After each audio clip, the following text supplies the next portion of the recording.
tanto quanto emblemático estar aqui, porque passa assim um monte de sensações, emoções, muitas lembranças, olhando para os rostos de vocês, lembranças bastante significativas de praticamente uma vida.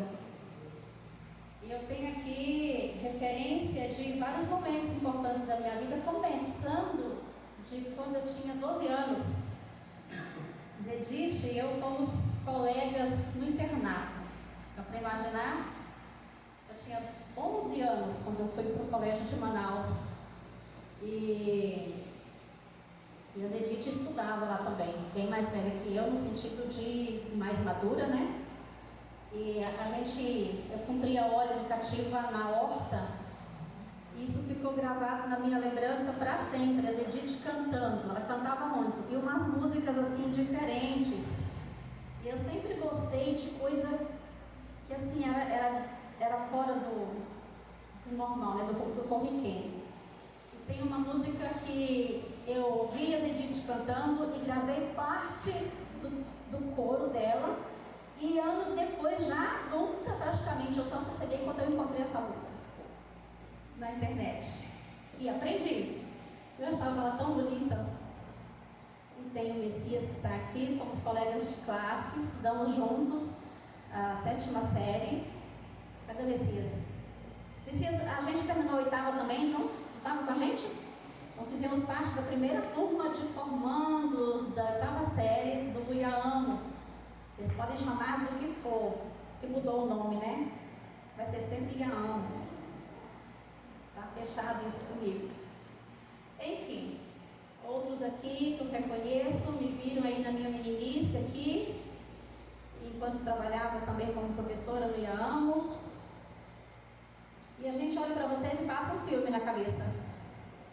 E eu agradeço a Deus porque não só me deu o privilégio de ter momentos felizes aqui nesse lugar, como também tem me dado a alegria de retornar, ver vocês firmes na fé, bem felizes, agora com as suas famílias formadas, e a gente caminhando juntos no propósito de irmos para o céu. Nossa mensagem de hoje, ela tem uma temática, adivinha? Voltada para a data de amanhã, né? O Dia dos Pais.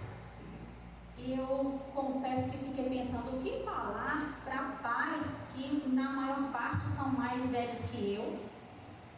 O que é que eles possam já não ter ouvido e que se eu falar vai ser simplesmente chover no molhado e de repente eu encontrei na minha própria experiência algo que eu gostaria de compartilhar com vocês.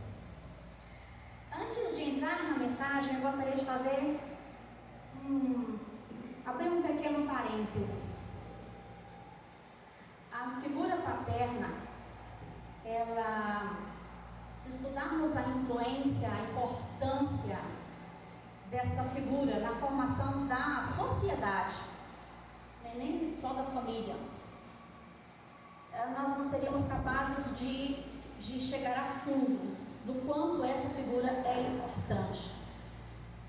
E quando olhamos para o atual estado de coisas na sociedade que estamos vivenciando nesse momento, a gente fica bastante preocupado. Tem até um videozinho que corre por aí, né, que diz assim que nós estamos indo embora. Essa geração, né, dos anos 70, 80, 60, um pouco antes. E eu particularmente tenho um palpite, talvez até eu esteja certa, de qual seja a causa de vivenciarmos uma decadência tão grande na sociedade.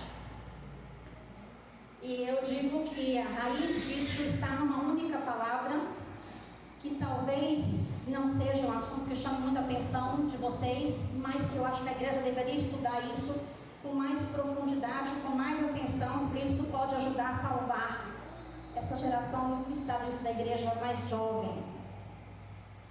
A raiz que eu considero sendo uma das principais causas para essa derrota social que estamos vendo, chama-se feminismo. Tem nada a ver com o Dia dos Pais, não é sobre isso que vamos falar. Mas eu achei importante, de repente, sentir que deveria dar essa pinceladinha. E entre outras coisas, o que é o feminismo e por que ele causa tantos estragos?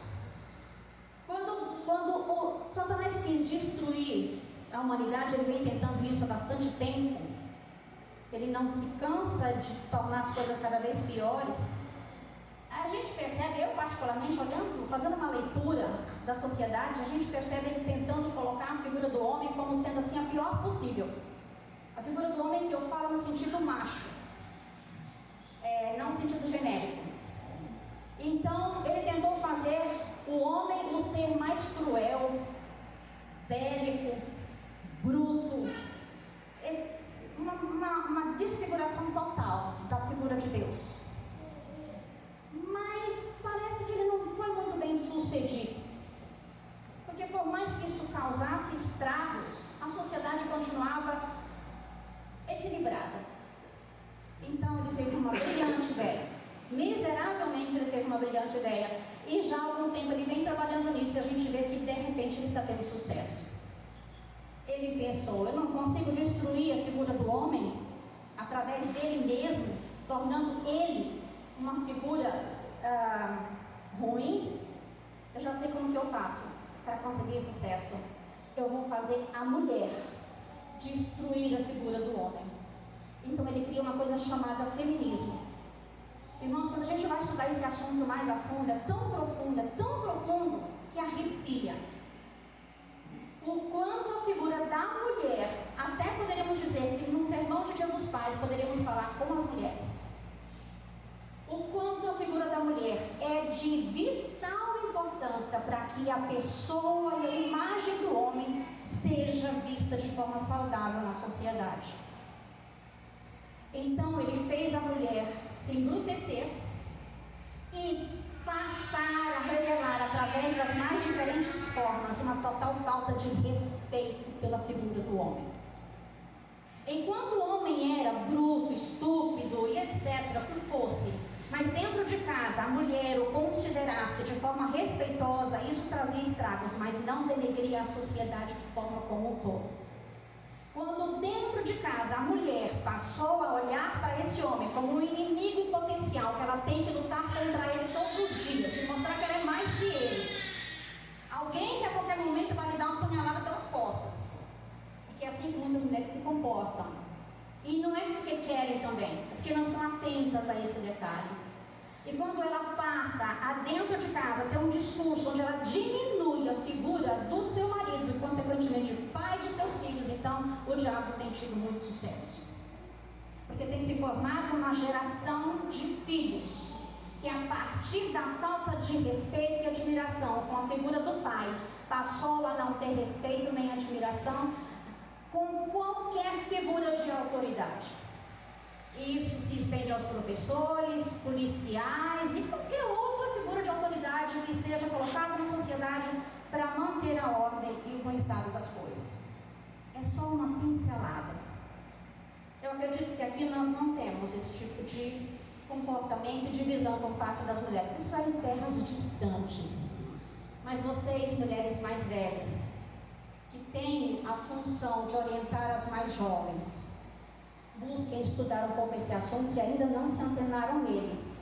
E vocês têm uma geração de meninas que estão em crescimento, que podem ser salvas pela sua fala e dizer, não é assim como o mundo está ensinando. A igreja de Deus ensina diferente. Mas vamos ao que interessa. Quando eu pensei, sermão para o Dia dos Pais, mas qual é o padrão de pais com quem nós vamos estar falando? Com exceção de um jovem pai que eu vi ali, parece que foi pai esse ano passado, está com um bebezinho ainda, né? Eu imagino que a maioria aqui, se os filhos já não são adultos, já são até avós, e pelo menos aqui do meu pai eu sei que já é bisavô. Tem mais algum bisavô aqui? Olha aí. Eu quero dizer para vocês que faça alguma diferença que vocês já não tenham escutado ao longo de toda a vida. E de repente, como eu já disse, eu encontrei na minha própria experiência algo que eu gostaria de compartilhar. Porque, embora eu tenha essa carinha de 60 anos, aos 52 eu já começo a sentir algumas coisas que são a minha nova realidade. No passado não, mas hoje eu já me deparo com outros pensamentos em relação a filhos. Então, nós estamos numa fase em que geralmente em algum momento nós passamos a olhar mais para trás do que para frente, como naquela posição de fazer um balanço da vida, né? Porque a gente sabe que tem mais passado do que futuro, não é verdade? Muitos aqui, a chance de que eu viva mais de 52 anos eu gostaria muito, mas é bem remota, não é? Então, isso nos faz olhar mais para trás e fazer aquela coisa de avaliar o que foi a minha vida até aqui. O que eu considero como sendo sucesso? Para eu olhar para mim e sentir, eu tive sucesso, eu fracassei, e onde foi que eu cheguei? Eu gosto do momento que eu estou vivendo? Isso me fez olhar para a família e consequentemente para os filhos. Então a gente vive uma mistura de sentimentos. Há coisas das quais a gente se orgulha de ter feito um bom trabalho. Outras a gente pensa assim, se eu tivesse outra chance eu faria diferente, né? Há coisas que faremos de novo, outras não. Há momentos em que nos sentimos vitoriosos, outras horas a gente olha assim, onde foi que eu errei, Senhor? Por que está saindo tão diferente do que eu imaginei? Nos preocupamos tanto, né? No passado, quando a gente era mais jovem, os filhos pequenos, a gente achava que o que seria o sinônimo de um pai vitorioso? Um pai que conseguisse criar bem seus filhos, não deixar faltar nada para a família e garantir que eles tivessem um futuro melhor do que aquele que a gente teve na meninice, né? Deixar recursos para eles, deixar alguma coisa para os filhos. Isso passa no imaginário, é uma preocupação muito forte para pais que estão com a família em formação. Mas depois que você já formou a família, os filhos estão crescidos e o que tinha que fazer já fez, o que vier daqui para frente é lucro, quais passam a ser as preocupações? A gente acaba percebendo que aquilo que no passado a gente considerava sendo assim, é o topo, né, onde eu quero chegar, é o melhor que eu quero fazer. Você olha para trás e percebe, é mais complicado, é mais complexo. A gente hoje olha para a vida dos filhos e percebe que ter dado para eles uma boa educação, garantido que tivessem escola, e vendo que hoje estão colocados na vida, têm o seu trabalho, já estão formando, já formaram suas próprias famílias, parece que está tudo sob controle, né? A gente descobre que falta tanto ainda, parece que as preocupações aumentam, porque a gente começa a ver eles formando suas próprias vidas e cometendo erros, não devia fazer assim, não está certo, não é desse jeito. Aí você descobre que a sua fala em nada já está sendo quase a mesma coisa, porque eles já são independentes, já não precisam da sua bênção para decidir nada. Então você acaba descobrindo que, literalmente, filhos criados, trabalho dobrado. Isso às vezes dá um sentimento de angústia e de impotência muito grande. E aí, quando você começa a pensar na morte, e você descobre, quando eu não estiver aqui para cuidar deles, isso ultimamente tem ficado assim muito na minha cabeça. E eu tenho aprendido, isso tem sido uma experiência muito boa para mim, porque é como se agora eu sentisse que eu preciso depender verdadeira e absolutamente de Deus. Porque no que diz respeito a coisas materiais, eu ainda posso trabalhar e conseguir, mas no que diz respeito ao sucesso dos filhos na formação da própria vida, não há nada que eu possa fazer. Então isso tem me feito buscar em Deus uma força e encontrar nele um senso de dependência muito grande. E ele tem me feito sentir que, relaxa, eu estou cuidando. E às vezes nas minhas orações eu digo assim, Senhor, perdoa minha falta de fé, perdoa que eu ainda me angustio por eles. E eu sei que o Senhor nos ama muito mais do que eu. Se eu os quero ver bem, felizes e salvos, acima de tudo, o Senhor está muito mais empenhado do que eu nisso. Então isso me dá calma. Mas isso não quer dizer que as inquietações desaparecem, né? E nessa busca de lidar com essa angústia desse novo momento da vida, porque agora eu já sou vovó, gente, isso é bom demais. Eu sempre ouvi falar que era muito bom, eu falo, exagera. Não, nada do que tenham me dito sobre a experiência de ser avó não se compara com aquilo que eu tenho vivido na pele. A gente se sente realmente assim, uma criança de novo, né? E de fato essa coisa de ser avó é melhor do que ser mãe em alguns momentos. A gente curte mais, né? E quando o menino chora, toma que o filho é teu. A gente fica a parte boa. E eu me vejo uma boba, olhando para o celular nas chamadas de vídeo da filha, mamãe. Louvado seja o Senhor, que nos tem permitido viver essas coisas tão boas da vida. Amém. Quantos já descansam no pó da terra e não viram nada de seus filhos, de suas famílias acontecendo, né? Mas vamos então ao que interessa. O que eu tenho descoberto? Eu fui buscar na Bíblia. O que Deus tem para mim nesse momento, enquanto mãe, e isso trago para vocês enquanto pais. O que Deus tem para nós nesse momento da vida que estamos experimentando no que diz respeito ao cuidado e à preocupação com os filhos. Deus nos faz um chamado hoje. Que cada um de nós se dedique em oração fervorosa, sabendo, mas não é aquela oração assim meio piloto automático, Senhor, cuida dos meus filhos, protege, abençoa e dá prosperidade. Não, é uma oração fervorosa, com angústia de alma, com clamor pelos nossos filhos até a terceira e a quarta geração, no sentido de que nasçam de novo e sejam cheios do Espírito Santo, usados por Deus e preparados para a volta de Jesus, de tal maneira que não se envergonhem quando Ele aparecer. É muito comum se citarem aquele texto de Atos que se diz para o carcereiro, né? Crê no Senhor Jesus Cristo e será salva tu e a tua casa. Então vamos ampliar um pouco o que significa essa coisa de crer em Jesus e isso trazer salvação para a nossa casa. Vamos abrir nossas Bíblias no capítulo do livro de Êxodo. Nós temos aqui um primeiro texto, vamos ler alguns textos hoje.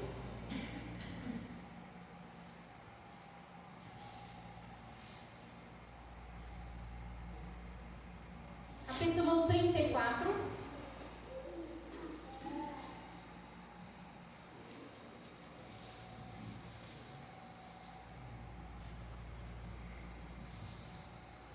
Antes de eu falar o verso, vamos orar mais uma vez.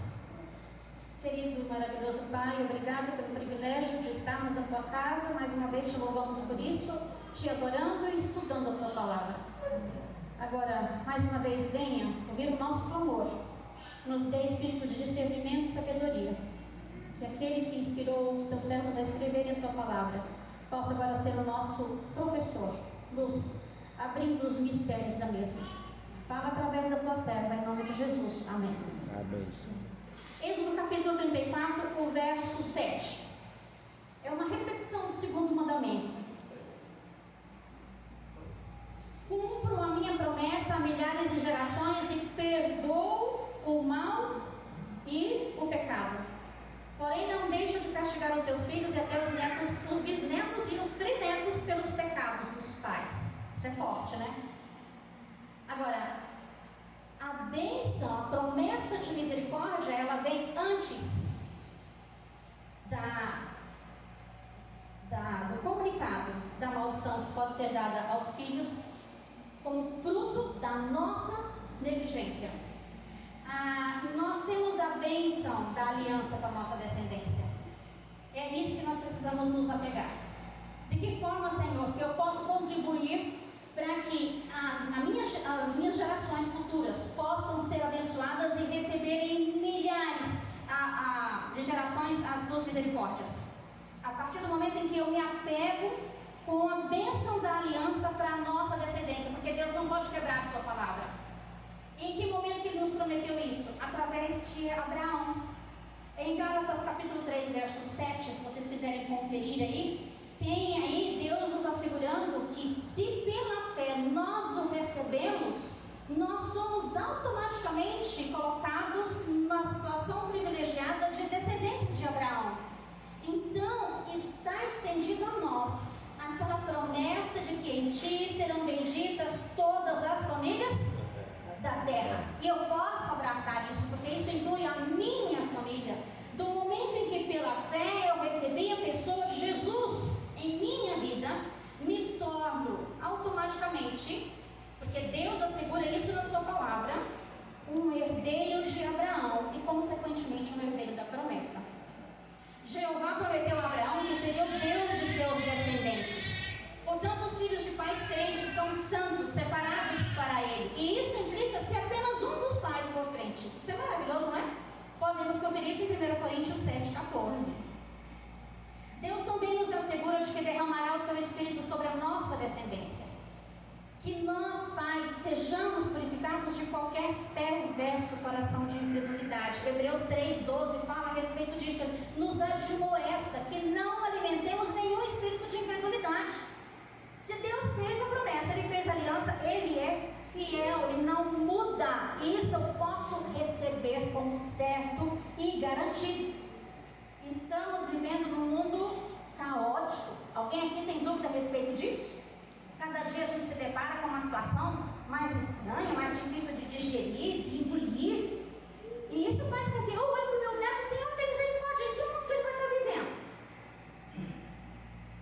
Então eu preciso me agarrar a isso. Senão eu vou ficar maluca de desespero, de aflição. Como pais, precisamos receber nós mesmos a plenitude do Espírito Santo para que Ele ore através de nós.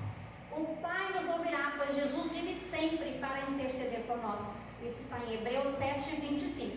Agora, nós vamos aqui rapidamente ler algumas promessas, porque não basta apenas falar. É preciso a gente realmente se certificar disso. A palavra de Deus fala sobre bênçãos para os filhos. São tantos os textos que talvez a gente nem consiga ler todos aqui, e existem muitos mais. Então vamos rapidamente ver Deus pessoalmente empenhando a sua palavra de que os nossos filhos estão sob os seus cuidados e serão abençoados através de nós e da nossa fidelidade.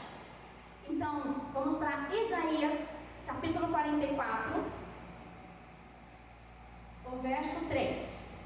Quem achar pode ler. Vamos nos movimentar um pouquinho. Primeira promessa aí. Isaías capítulo 44, verso 3.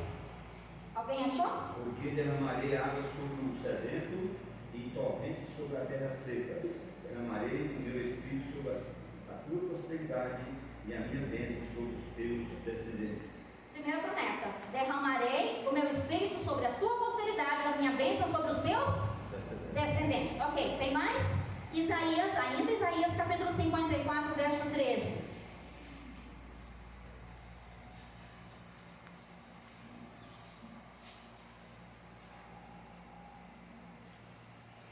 Eu mesmo ensinarei todos os teus moradores, e eles viverão em paz e segurança. Alguém tem outra versão? E todos os teus filhos serão discípulos do Senhor, e a paz de teus filhos será abundante. Todos os teus filhos serão discípulos do Senhor, e a paz dos teus filhos será abundante. Em nome de Jesus, amém. Amém. Agora, Salmos 37, versos 26.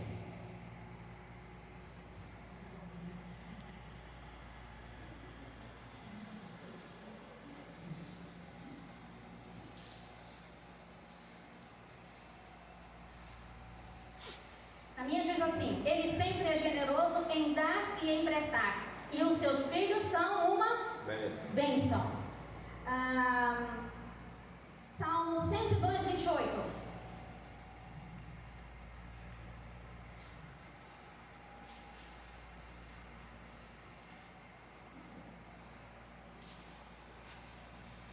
Os nossos filhos viverão em segurança, e os seus descendentes terão sempre a tua proteção. Irmão, sabe como que a gente pode orar de maneira eficaz? Você pega esses textos, você lê, e agora em oração você: Senhor, é a tua palavra que está falando, eu reivindico essa bênção para mim. Eu reivindico o Senhor dizendo que os meus filhos viverão em segurança e os seus descendentes terão sempre a tua proteção. É uma forma de eu simplesmente dizer mecanicamente: guarda-nos e protege-nos no dia de hoje. É muito mais eficiente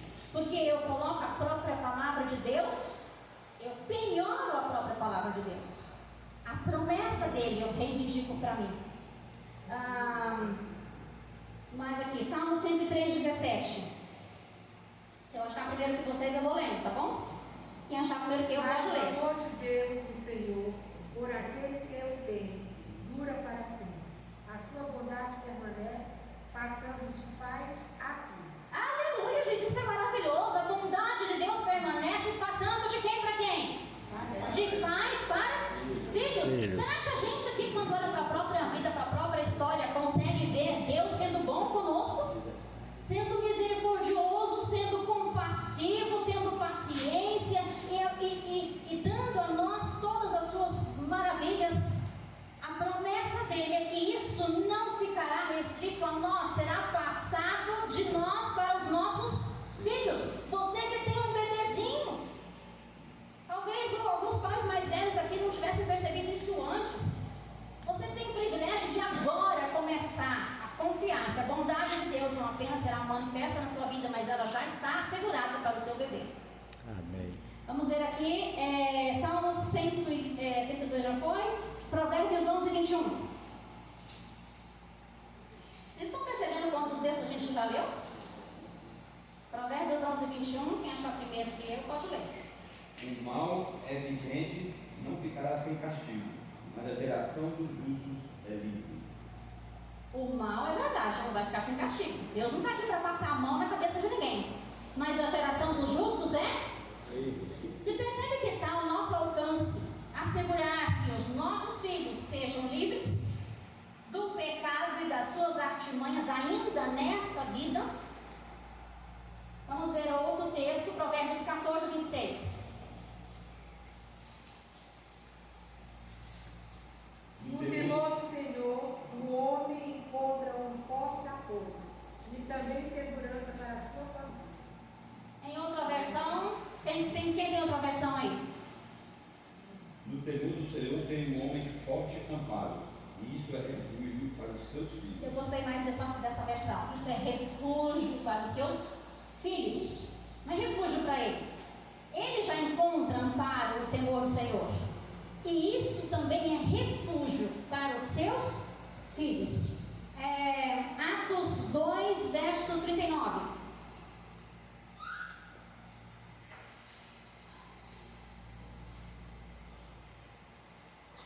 Quem for mais rápido aí, pode ler. Pois para vós outros é a promessa para vossos filhos e para todos que ainda estão longe, isto é, para quantos o Senhor nosso Deus chamar. Se a gente ler os versos, um verso antes, olha que interessante aqui, fantástico. Arrependam-se cada um de vocês, seja batizado em nome de Jesus Cristo, para que os seus pecados sejam perdoados, e vocês receberão de Deus o Espírito Santo. Aí agora o texto que a gente acabou de ler. Pois essa promessa é para vocês e para quem? Deus empenha a sua palavra dizendo que nós, através de nós, da nossa fidelidade, nossos filhos receberão o Espírito Santo. Ainda em Atos capítulo 16, verso 31.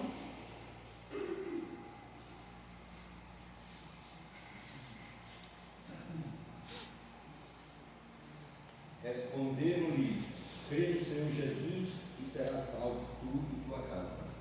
Ok. Irmãos, eu não quero ultrapassar muito tempo. Eu vou citar um texto aqui, vocês podem anotar aí, tá bom? Em Gênesis 17:7, está Deus então falando com seu servo, né? Estabelecerei a minha aliança entre mim e ti e a tua descendência no decurso das suas gerações. Aliança perpétua para ser o teu Deus e da tua descendência. Em Isaías 49:25, por favor, alguém lê. Esse verso eu acho ele top de maravilhoso.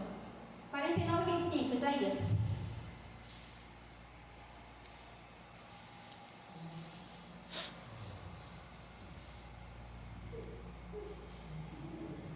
O que diz? Vai, pode ler. O Senhor responde que sim e diz: as coisas que o soldado carrega serão tiradas dele. O prisioneiro do rei cruel será posto em liberdade, pois lutarei contra o inimigo de vocês. Eu mesmo salvarei seus filhos. aqui, eu faço questão de repetir esse finalzinho. Pois eu lutarei contra os inimigos de vocês e eu mesmo salvarei quem? Os seus filhos. Jeremias 2:9. Vamos ler só mais esses dois textos aqui que vale a pena. Jeremias 2, verso 9.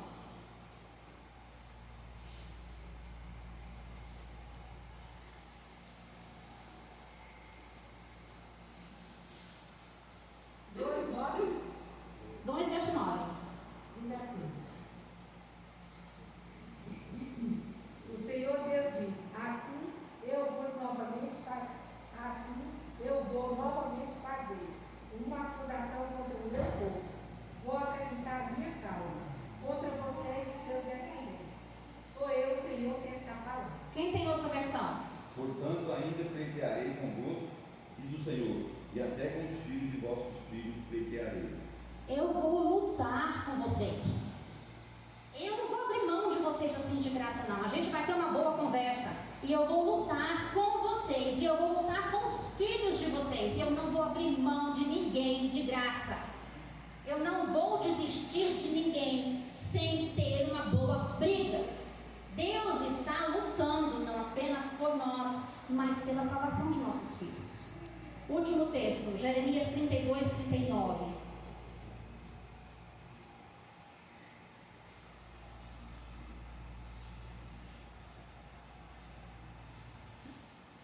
Dar-lhe-ei um só coração, um só caminho, para que me tenham todos os dias, para seu bem e bem de seus filhos.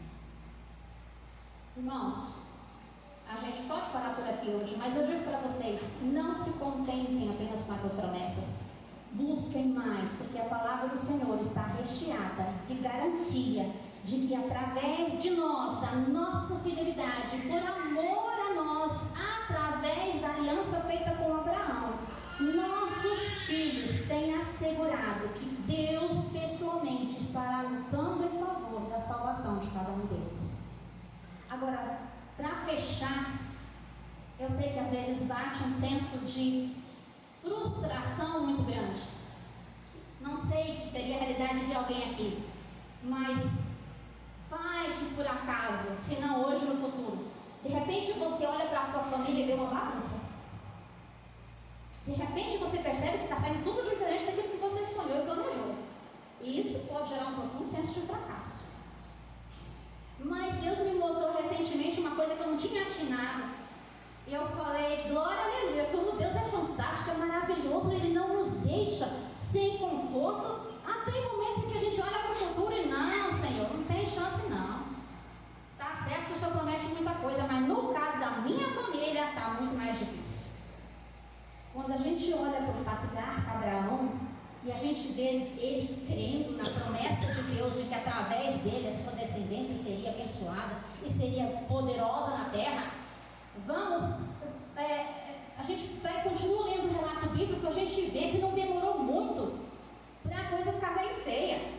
Nasce Isaac, e é tão bonito o nascimento de Isaac miraculoso, e a forma como ele humildemente se coloca na posição de participar de Abraão, da experiência ali do sacrifício, não é? E Abraão se casa, e é tão bonita a história de como Isaac se casa. Aí a gente vê agora Isaac formando a sua própria família. Ela tem 2 filhos. Eu imagino aqueles menininhos novinhos e Abraão olhando assim, como Deus é fiel, que lindo ver o cumprimento da promessa. Mas os meninos vão crescendo. E a partir do momento que os meninos vão crescendo, alguma coisa começa a não se encaixar muito, já não é tão bonitinho o relato. E aí o Jacó vai embora. Em algum momento dessa história, o Abraão descansa. E aí a gente vê agora a história continuando, a descendência do homem de Deus. Que Deus faz, sai daí da tua terra, da tua parentela, para te dar uma grande família. Aí a gente vê o Jacó todo atrapalhado, fazendo coisa errada, aí arruma um monte de mulher. Aí quando a gente olha para a família de Jacó, o trem desandou.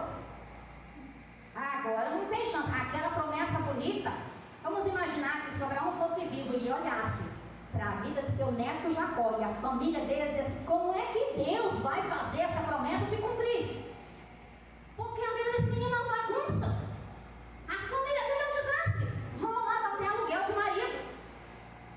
Os meninos mais santos vendem o irmão, porque para não matar. Dá assim uns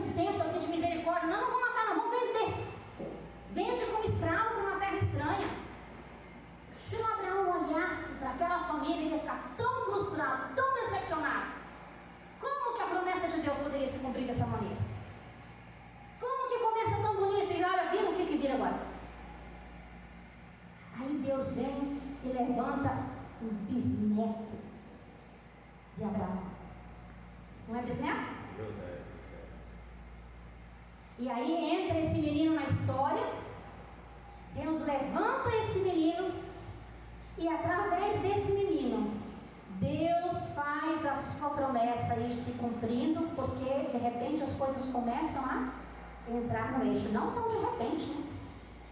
Não tão de repente. Mas lá no final do livro de Gênesis a gente começa a ver o plano de Deus se voltando para os trilhos. Os irmãos se arrependendo, se reencontrando com José, se reconciliando, Jacó revendo o filho, e agora tudo equilibrado de novo. Você está olhando para a sua família achando que o negócio está meio bagunçado? De repente Deus faz um bisneto teu aparecer na história e coloca tudo no trilho de novo. E se lá na frente bagunçar de novo, um descendente teu será levantado, para que a tua semente não desapareça na terra e não seja aniquilada pelo pecado. Amém. E Ele traz salvação para a tua família, através dos teus descendentes. Amém. Porque Deus cumpre o que Ele promete. Amém. Não sei qual tem sido a tua experiência de pai até aqui. E certamente está misturada de sentimentos de vitória e de fracasso, e de tristeza e de alegria, mas acima de tudo, tem que estar repleta de esperança. Amém. E que nós, enquanto pais, tementes a Deus, restauremos dentro de nossa casa o hábito de abençoar nossos filhos. Porque a palavra de Deus diz que as nossas palavras têm poder.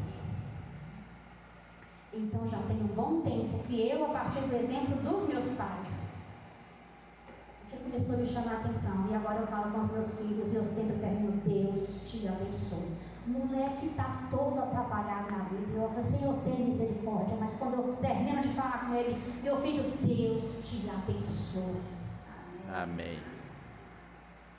E que isso preencha o nosso coração, e pelos olhos da fé olhemos para o futuro com alegria, com regozijo, certos de que a nossa descendência será salva. Amém. Pela fé vejo os meus filhos na nova terra. Amém. Vejo meu bisneto sendo levantado por Deus, quem sabe para essa última geração para pregar o Evangelho. E vejo ele de forma miraculosa e sobrenatural. E às vezes eu falo: Senhor, tenho até medo de que métodos o Senhor possa usar para salvar meus filhos. Mas faça o que tiver que ser feito. Amém. Eu legalizo. Enquanto mãe, Senhor, entrego eles em tuas mãos e faça o que for preciso, mesmo que doa. O Senhor vai salvar a minha família. Amém. Por isso, quando eu pensei o que dizer para vocês, quis compartilhar minha própria angústia e a minha própria esperança. Que as nossas palavras sejam recheadas de bênçãos para os nossos filhos, se a nossa vida for verdadeira. E essa é a preocupação que temos que ter. Não posso mudar o que os meus filhos fazem e as escolhas que têm, mas posso me certificar de que eu estou sendo fiel ao meu Deus, e por mim Ele fará misericórdia em milhares das gerações seguintes. Amém. Em nome de Jesus, amém. Vou cantar agora para louvar o nosso Senhor, e que essa música sirva de inspiração para fechar a nossa reflexão de hoje. Chama-se Fruto da Fé.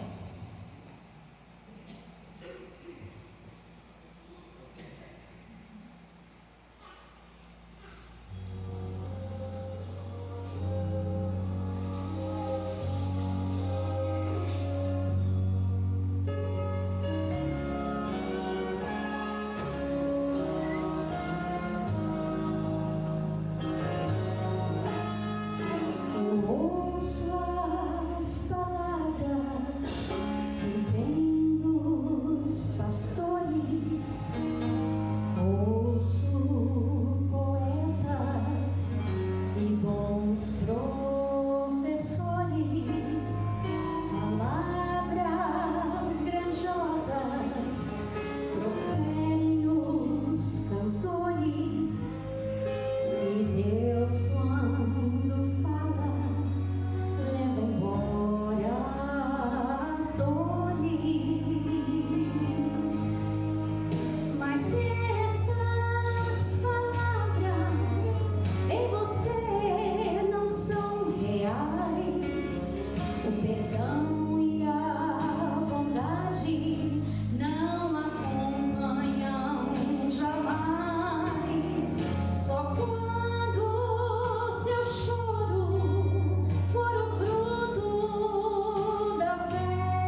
Amém.